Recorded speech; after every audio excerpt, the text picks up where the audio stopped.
Hello, आप सभी कैसे हैं। आप सभी का मेरे यूट्यूब चैनल BHU एकेडमी में स्वागत है। आज हम लोग रीजनिंग से संबंधित महत्वपूर्ण प्रश्नों को देखेंगे। इस सारे प्रश्न होने वाले आगामी एग्जामों के लिए बेहद ही महत्वपूर्ण होने वाले हैं। तो चलिए आइए एक एक करके शुरू करते हैं। नीचे दी गई श्रृंखला श्रेणी में प्रश्नवाचक चिन्ह के स्थान पर कौन सी संख्या आएगी। सीरीज का प्रश्न दिया गया है 1, 2, 6, 12, 36, 72। तो क्वेश्चन मार्क के स्थान पर क्या आएगा। ओके, अगर एक चीज़ आप लोग ध्यान से देखें तो 2 से 6 हो रहा है, 6 से 12 हो रहा है, 12 से 36 हो रहा है, 36 से 72। यानी कि जो दूसरी संख्या है ना, वह पहली संख्या का मल्टीपल है। इस सीरीज में किसी भी दो संख्या को आप ले लीजिए तो जो दूसरी संख्या है क्या है, पहली संख्या का मल्टीपल है। यानी यहाँ पे क्या हो रहा है, कुछ ना कुछ गुणा हो रहा है। ओके, तो देख लेते हैं। अगर एक में किस चीज़ का गुणा करेंगे 2 आ जाए। अगर 2 का मल्टीप्लाई कर देंगे तो 2 आ जाएगा। और 2 में किस चीज़ का मल्टीप्लाई करें कि 6 आ जाए, 3 का मल्टीप्लाई कर देंगे ना तो 6 आ जाएगा। उसी तरह 6 में किस चीज़ का मल्टीप्लाई कर दे कि 12 आ जाए, 2 का मल्टीप्लाई कर दे। और 12 में किस चीज़ का मल्टीप्लाई कर दे कि 36 आ जाए, 3 का मल्टीप्लाई कर देंगे। उसी तरह 36 में क्या मल्टीप्लाई कर दें कि 72 आ जाए, 2 का। अब देखिए हो क्या रहा है कि पहले तो हम 2 का मल्टीप्लाई कर रहे हैं, फिर 3 का कर रहे हैं, पुनः 2 का मल्टीप्लाई कर रहे हैं, हम 3 का कर रहे हैं। यानी 2 और 3 का मल्टीप्लाई का एक सीरीज चल रहा है। ठीक है, तो 36 में हम क्या मल्टीप्लाई किए हैं, 2 मल्टीप्लाई किए हैं। तो आगे 72 में क्या मल्टीप्लाई करेंगे, 3 का मल्टीप्लाई करेंगे। तभी तो क्वेश्चन मार्क के स्थान पे हमारा पता चलेगा।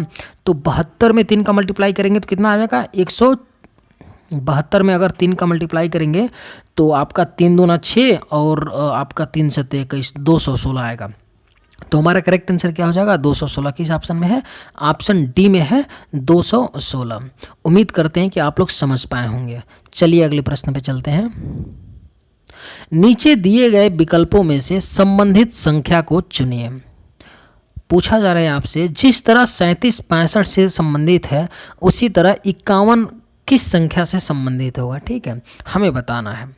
अगर ध्यान से यहाँ पे हम देखते हैं तो 37 65, अगर 37 का 2 गुना करेंगे तो आपका क्या होगा, यह 35 दूना 70, 70 से ज़्यादा हो जाएगा। यानी हमारा 65 नहीं आएगा। तो 2 गुना करने पे नहीं आ रहा है। देख लेते हैं, कुछ डिफरेंस इनका लेकर के देख लेते हैं।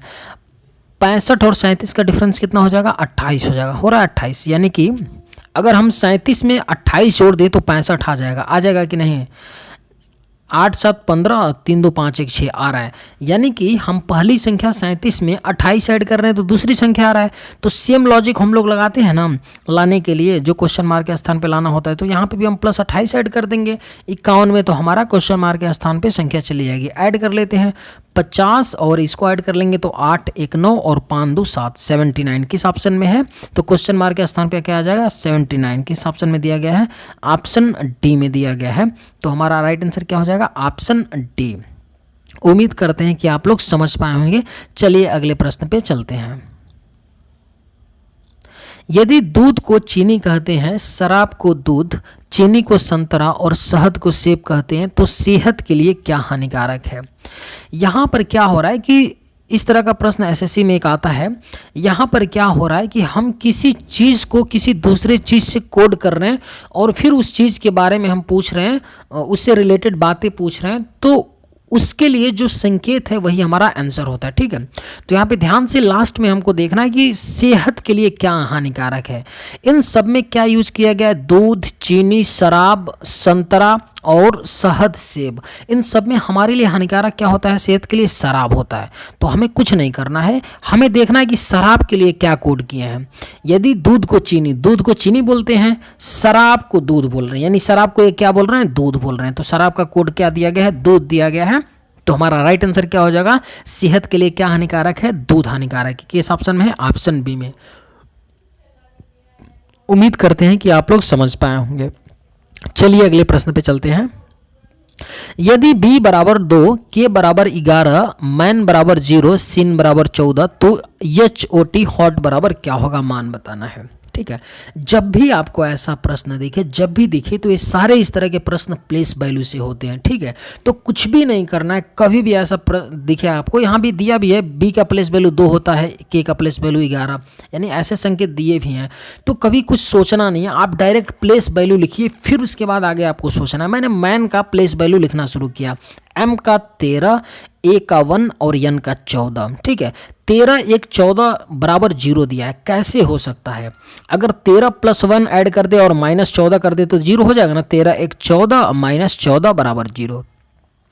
यानी जो दो शुरू के लेटर हैं उनके प्लेस वैल्यू का सम करने हैं, और जो तीसरी संख्या, तीसरे जो अक्षर दिया तो आपका वो लेटर दिया गया उसका माइनस प्लेस वैल्यू कर रहे हैं, तो ये वैल्यू 0 आ रहा है। इसी तरह आगे भी देख लेते हैं अगले सीन में क्या यह चीज़ जस्टिफाई हो रहा है। एस का 19 होता है, आई का 9 होता है, यन का 14 होता है। ठीक है, हमें इनको ऐड करना है और ये माइनस करना है। 19 28, 28 में से 14 जाएगा तो कितना आएगा? आपका 14 आएगा। यानी जस्टिफाई हो रहा है ना, कुछ नहीं हो रहा है। दो आगे के जो आपके क्या दिए गए हैं, अक्षर दिए गए हैं, उनके प्लेस वैल्यू का सम हो रहा है, और जो तीसरा आपका लेटर दिया गया है वो माइनस हो रहा है उसका प्लेस वैल्यू, तो हमें इक्वल टू का संख्या पता चल रहा है। ओके, तो सेम हम लोग एच और टी में कर लेते हैं और आंसर लाते हैं। एच का क्या होगा प्लेस वैल्यू 8, और ओ का कितना होता है 15 होता है, और टी का कितना होता है 20 होता है। ओके, तो टी का 20 होता है, 8 और 15 ऐड कर लेते हैं और -20 कर लेते हैं, तो कितना आ जाएगा?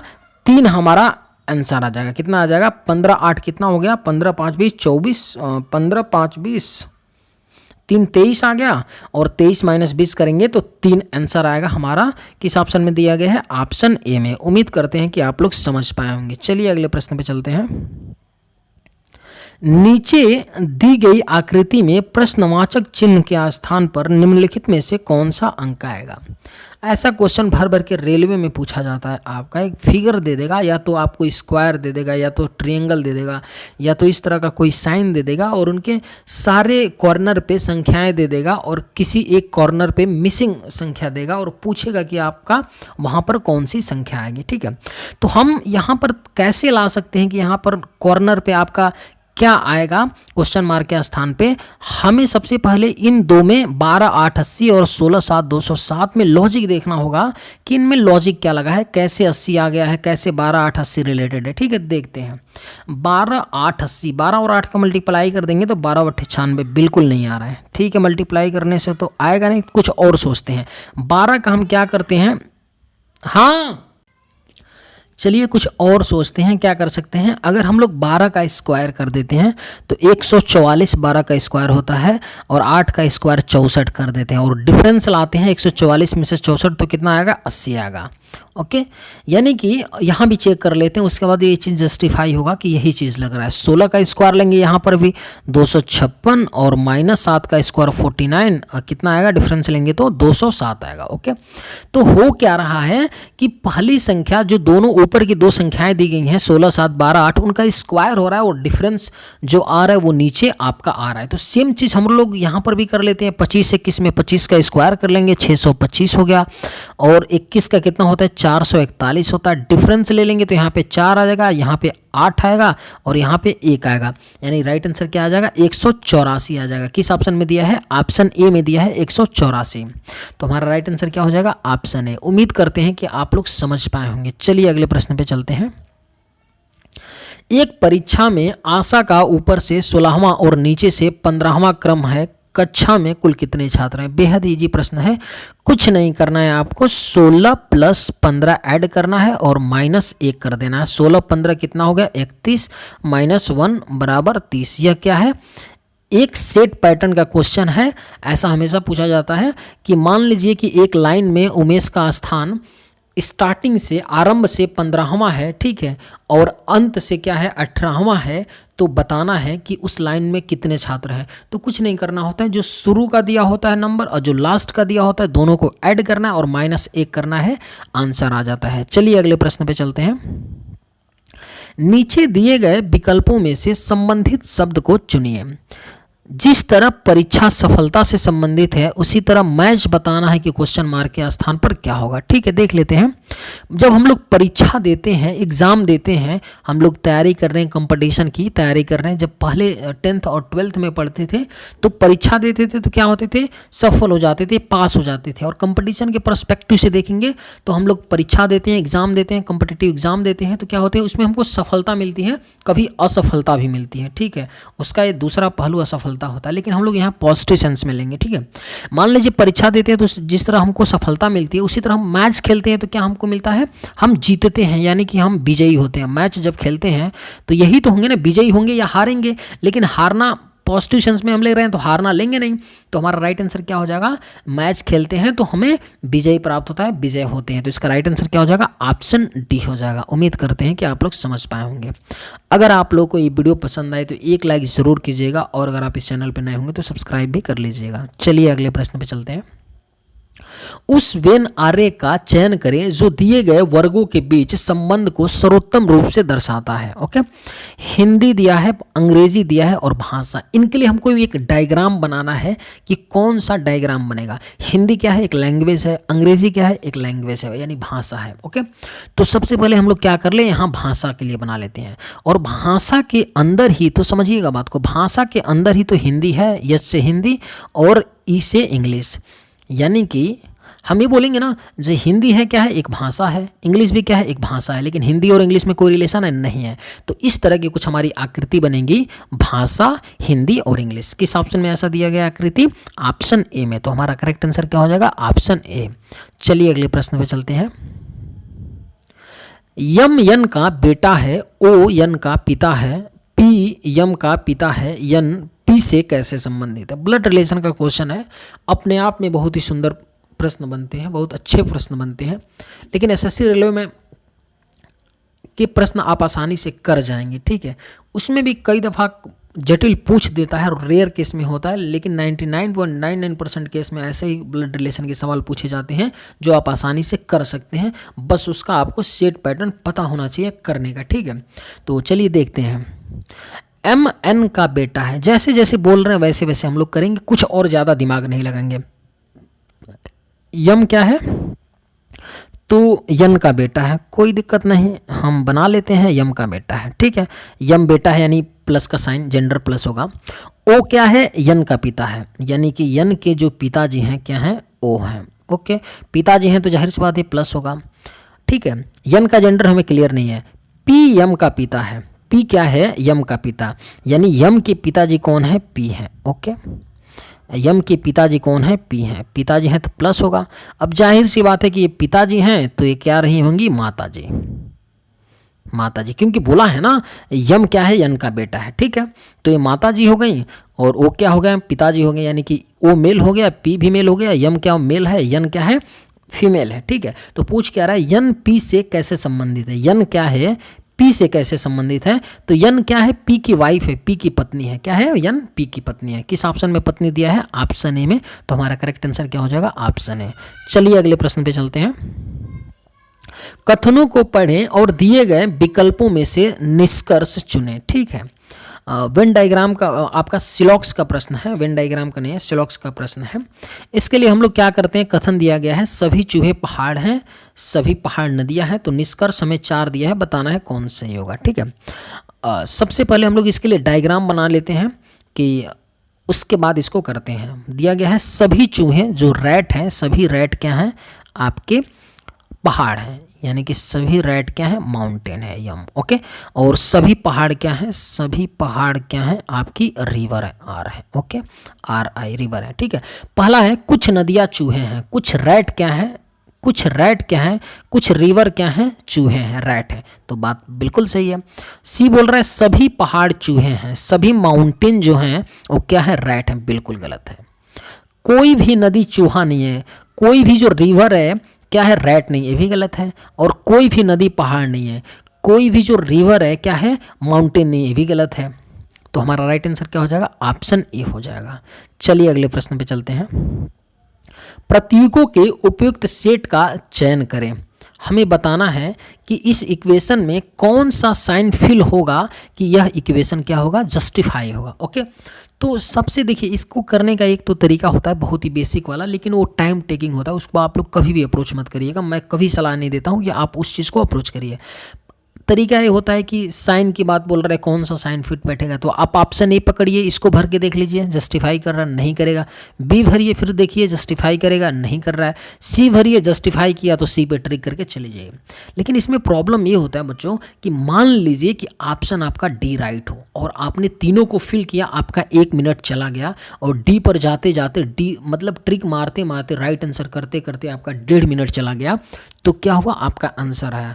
तो ये आंसर नहीं आया, ये आपका माइनस मार्क लेके गया। अगर 1 नंबर का क्वेश्चन होगा तो आपका 2 नंबर लेके गया, क्योंकि आप पीछे के जो बचे हुए प्रश्न हैं उनके लिए टाइम नहीं दे सकते हैं। कंपटीशन का गेम ही यही है कि छोटे से छोटे प्रश्नों को या छोटे प्रश्नों को आप जितना कम समय में कर सकते हैं तभी तो आपके पास टाइम बचेगा, तो आप बड़े प्रश्नों को करने में उसको लगाएंगे। छोटे प्रश्न को ही आप बेसिक तरीकों से करने जा रहे हैं और उसमें टाइम आप ज़्यादा दे रहे हैं, ठीक है, तो फिर तो दिक्कत होगी ना। आप सभी प्रश्न अच्छे से अटेम्प्ट नहीं कर पाएंगे। जो बड़े क्वेश्चन हैं वो आपको लगेगा कि जटिल है, क्योंकि आपके पास समय कम रहेगा। वही समय पर्याप्त बचाए रहेंगे बड़े प्रश्नों के लिए, जटिल प्रश्नों के लिए, तो वहाँ पे आप उन प्रश्नों को कर सकते हैं। तो इसलिए ज़रूरी है, देखिए आंसर लाना आज के कंपटीशन के समय में बड़ी बात नहीं है। आप कितना अच्छे तरीके से, कितना सॉलिड तरीके से, कितने कम समय में आपका सलूशन कितना तगड़ा है, ये मैटर करता है, ठीक है। तो चलिए देखते हैं इसको कैसे हम करेंगे। सबसे पहले इस तरह का जब प्रश्न आपको मिले ना, तो देखिए कि दो ऐसी कौन सी संख्याएं हैं जो क्या है, एक दूसरे से डिविजिबल है, मतलब उसमें से एक संख्या दूसरे को डिवाइड कर रही है। तो इसमें 7 5 को डिवाइड नहीं करेगा, या 5 7 को डिवाइड नहीं करेगा, 4 7 को डिवाइड नहीं करेगा, 44 4, लेकिन 44 को 4 डिवाइड करेगा। तो एक चीज़ क्लियर हो गया कि 44 और 4 के बीच में डिवीजन का साइन होगा, और डिवीजन का साइन स्टार्टिंग में कहाँ पर है, ऑप्शन डी में है। तो हमारा करेक्ट आंसर क्या हो जाएगा, ऑप्शन डी। बिना सोचे आपको मार के निकलना है, 100% सही होगा, ठीक है। आप देख भी लीजिए 44 डिवीजन कितना है, डिवीजन 4 ओके इंटू 7 प्लस 5, ठीक है। और 4 से डिवाइड करेंगे तो 11 11 7 77 77 आपका प्लस 5 कितना होता है, 82 बराबर 82 जस्टिफाई कर रहा है। तो हमारा राइट आंसर क्या हो जाएगा, ऑप्शन डी। उम्मीद करते हैं कि आप लोग समझ पाए होंगे। चलिए अगले प्रश्न पे चलते हैं। दिए गए 1 2 3 4 विकल्पों में से चित्र x को पूरा करेगा। कौन सा इसमें से इस चित्र को, x वाले चित्र को, ये जो खाली क्वेश्चन मार्क के स्थान पे दिया गया, इसमें से कौन फिलअप करेगा, ठीक है।